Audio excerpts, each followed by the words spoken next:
back, relax, and maybe get yourself a snack. Me and you gonna have a little chat about books.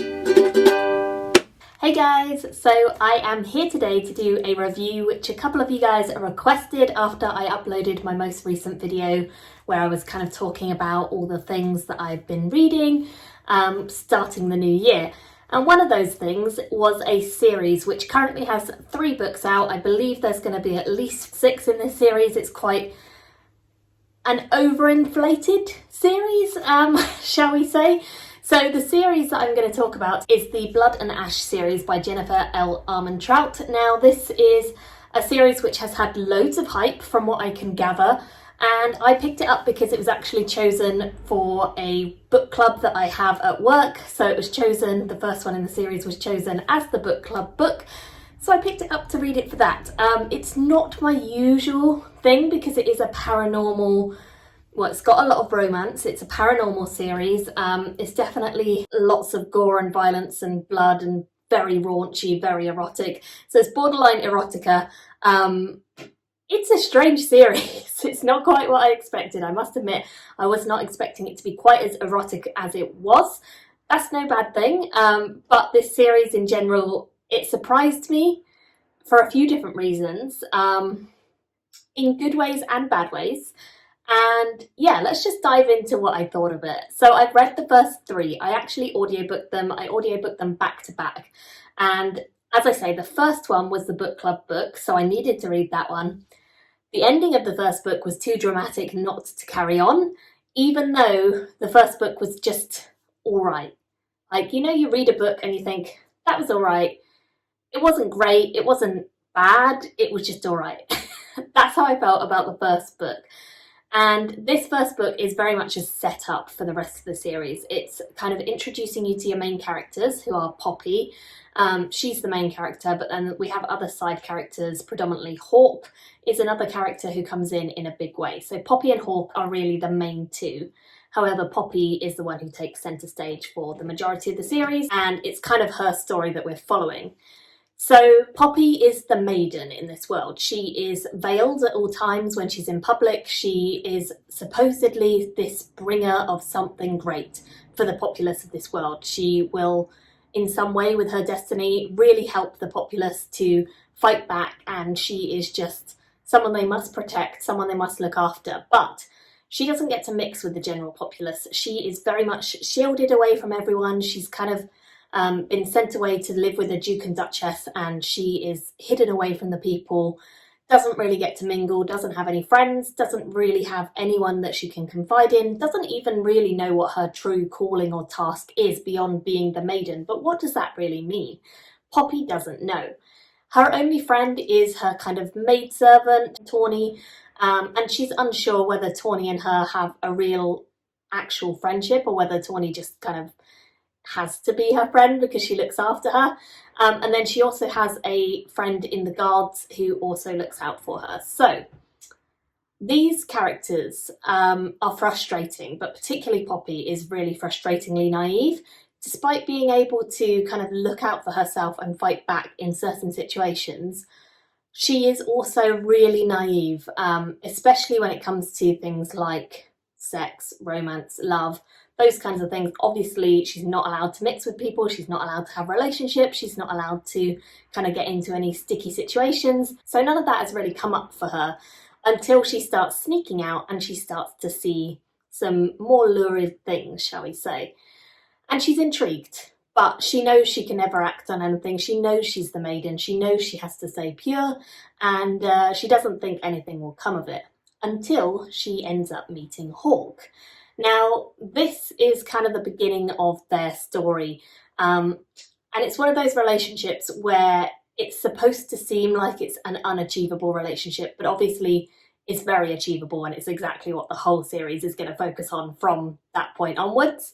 All the tension, all the drama that you can possibly imagine starts from this point, and this is where it gets a bit trashy. And what I mean by that is not necessarily it was really bad, but it just was cringy to read at times, especially when Hawk and Poppy's relationship develops, and the repetition is horrendous.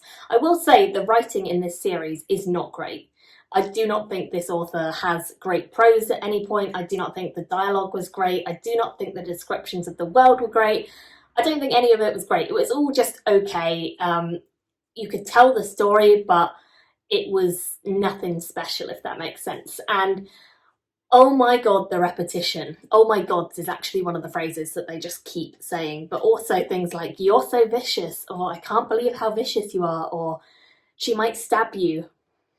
There are various reasons why these phrases are repeated, but I was frustrated with the way that they were constantly repeating the same phrase. I thought to myself, there are so many other ways that you could say something like this, and you could have the same meaning, you could have the same intonation, but you don't need to say the same thing 500 times in the book, and that's each book, just to get your point across. Like, we get it. So that was irritating to me. That was a pet peeve, but I could have overlooked that. And I did overlook it because I carried on reading. So yeah, the first book is mostly an introduction to Poppy. It's introducing you to her world. Her world does have magic. Poppy has magic of a kind herself as well. She has this gift where she can sense people's pain. And it's quite a hard gift because she can't talk to anyone about it or confide in anyone about it, but she doesn't really know how to control it exactly. She kind of gets feelings and she tries to act on them, but it seems as though she's at this point in her life where this gift is starting to change over the course of the book too. So it's also about her kind of trying to deal with, struggle, understand the gift that she has. There's also a play on a lot of the paranormal things in this world. So we have like a version of a zombie, we have like a version of a vampire, a version of a werewolf. They're not called those things in the book, but they are basically that. So you definitely have a lot of paranormal kind of elements that you would normally see in those sorts of books throughout this series. And the first book really focuses on Poppy kind of breaking out of her shell and becoming something more than the maiden and kind of trying to decide what she wants. Now, it sounds like it's a nice empowering read, and I just don't think Poppy is the definition of kind of empowerment. I think she's actually quite trapped in her ways, trapped in her society, trapped in her thinking, and it takes a long time for her to break out of that. And this book really deals with her sort of setup and her kind of coming around to new ways of thinking about things. Was it good? I would say book one is entertaining. I would say book one has some good elements to it.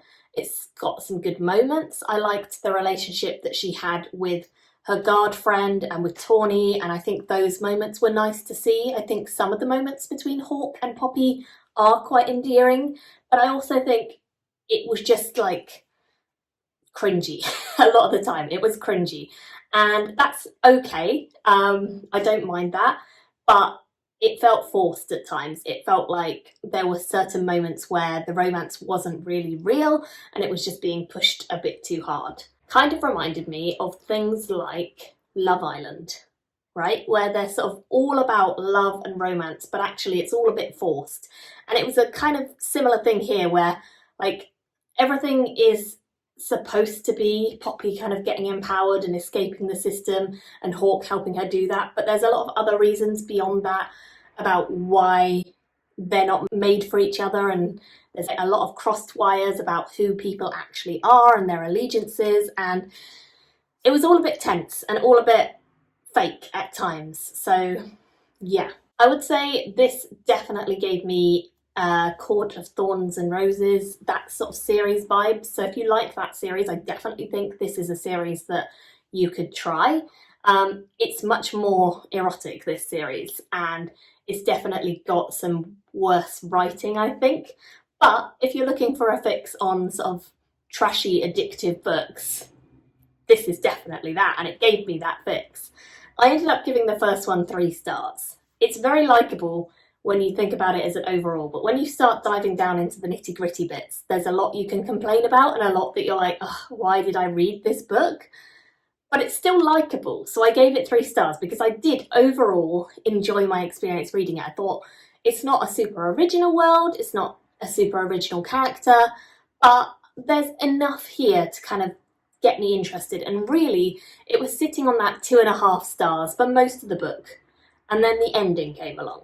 And I won't spoil anything, but the ending was just like boom, boom, boom, boom. Here's a load of extra stuff that I haven't really hinted at, I haven't really told you about, but it's going to be majorly important as the series goes on, so just have it now.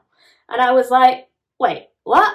So that was dramatic, that was exciting, and that got me to pick up the second book straight away. Pacing wise, I think this book's one of the slower ones. Not as slow as book 2 though, my goodness, we have things to say about book 2, but it's slow at the start, it builds up and then it really ramps up in that last bit, like I say. Book 2 is A Kingdom of Flesh and Fire, and I will say, this book is almost entirely filler and info dumps, with a lot of sex thrown in, just random sex that happens at all moments. Even when you think the characters are in a situation of mortal peril, or a situation where they really shouldn't be thinking about how sexy the other one is, they still manage to somehow squeeze it in there that, you know, we might be in a dire situation, but you look really hot right now. It's not great because it's not believable. If you were in a dire situation, I really, really don't feel like you would turn to your significant other and be like, you know what, we're about to die, but you look super hot. And not only that, but also just details. Like, they go into details about what they want to do to each other. Their whole relationship dynamic is really dodgy as well, because Hawk is not who he seems and Poppy is really young and innocent and knows nothing. So he's kind of the opposite of that, and it's creepy when you think about it. Like, their relationship is a creepy relationship that is kind of icky when you think about it. They kind of have a lot of stuff to work through by book 2 as well, because book 1 we find out a few secrets at the end, like I said, boom, boom, boom, so many big reveals. And book 2 is kind of about them dealing with those secrets, trying to process them, Poppy having her eyes open to the fact that people are liars, people are different, the world is bigger than she ever thought, there's a lot of secrets that she never knew, her whole system of belief is not entirely the overview. It's a lot of like challenges for her to overcome, and Hawk is a big part of that, but he's also a big part of why things are messed up for her. So it's a really messy book, and it's not written very well. I actually found myself not really enjoying the majority of this, but just reading it because I wanted to know the answers to those questions that we get in book 1. It's very easy to listen to. I think if I'd actually been reading it like a physical book or an ebook, I would have probably put it down, because there is so much info dump stuff happening in the middle of this that it's unreal. And I genuinely feel like this whole book is just the author being like, wait a second, I've decided I want to change what I'm going to do later on in the series, and I've not set any of this up at all. So I really need to think about how I'm going to set some of this up. And instead of like subtly placing clues or gradually introducing you to the world or new characters or new ideas or new magic, she doesn't really do gradual. She's just like, Poppy, I have a question. Now this is a phrase that happens all the time. She's like, I have a question. And Hawk or his friend Kieran will go, why am I not surprised? What is it then? And Poppy goes, why does this thing happen? And they go, well, let me just give you a couple 100 pages of explanation. And that's what happens for the whole book. Like, Poppy sees something new. She sees that she has a question about it. She asks the question. The answer takes forever. Oh, then Poppy has another question to ask. And it carries on. And I'm like, oh my God, Poppy, stop asking questions, or just, look with your eyes. Think about things yourself. I don't know. She's not a believable character to me at all, because her decisions and the way she thinks about things, the way she acts, is just frustrating so much of the time. It's like, oh man, you really need to rethink this, or you shouldn't be doing that thing, but you're going to do it anyway because that's the sort of terrible character you are. But with all that being said, I kept reading. I just kept reading because I wanted to know the answers to all the questions. I wanted to know where it was going. Like, there's enough in the background just to keep you interested, despite knowing it's not great. So the second book, overall, I gave that 2 stars. And I went on to the third one because I don't know why.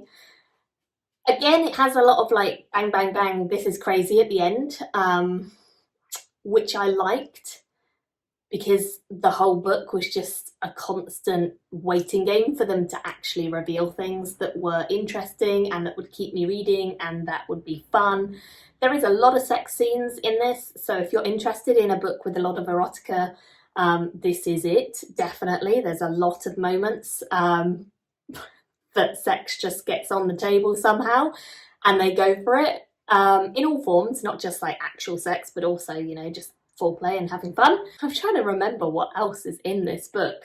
The only thing that keeps popping into my mind, which is really funny, is that there is a scene where they're having sex outside in the snow, and my work colleagues and I were chatting about this scene, and we just couldn't help but think about how that would logistically work with the body parts and whether it would be cold. And that's all I'm going to say on that.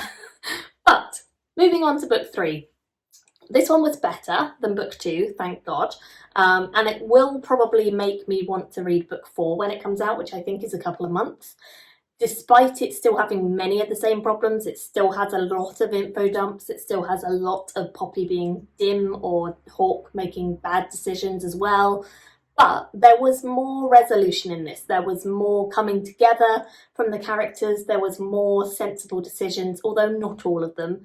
They still make some really idiotic ones too, and just charge into danger at every possible opportunity. But I think there's a little bit more open world moments where we see the bigger picture. We see some of the other characters in this world kind of chipping in a little bit more. We see beyond Poppy and Hawk to like the wider families. It's interesting to see the bigger reveals. A lot of them were predictable, and if you've read a lot of fantasy, you'll definitely see a lot of the reveals coming, but I still don't think that's necessarily a bad thing if it's done well. I'm not sure it was done super well, but I think some of them were at least interesting and different. It's better than book 2. It's probably similar par level to book 1. So it's still by no means a really good book, but it was likeable, it was trashy, it was addictive. I got straight into it and carried on without even a pause between them, and it worked, for me at least. I know this is going to be a series where loads of people are going to find the pet peeves too much, and I do think they are a bit too much, but I kept reading and it was just sucking me into it constantly. I don't even know why. Like, I wasn't going away from the book and being like, oh, it's such a great book, I need to get back to it. I was going away from the book and being like, God, I wonder when they're going to have their next crazy scene of sex in the middle of a dire situation. I think I'll just have to keep reading to find out. Or I wonder when Poppy's going to ask another question and the author's going to turn around and be like, by the way, the world also has X, Y, and Z that's really convenient to solve this problem that you are facing, and so forth. So it was kind of like almost too bad that it went into good. Like, everything's too convenient. Everything's too, oh wait, I need to solve that problem, let me add this in. So I don't know why I read it. I really don't know why I read it. Have you read this series? What did you think? I gave the last one 3 stars because I did like it overall. Despite all of this, I still liked it, and I don't know why. It's a frustrating series because it's addictive.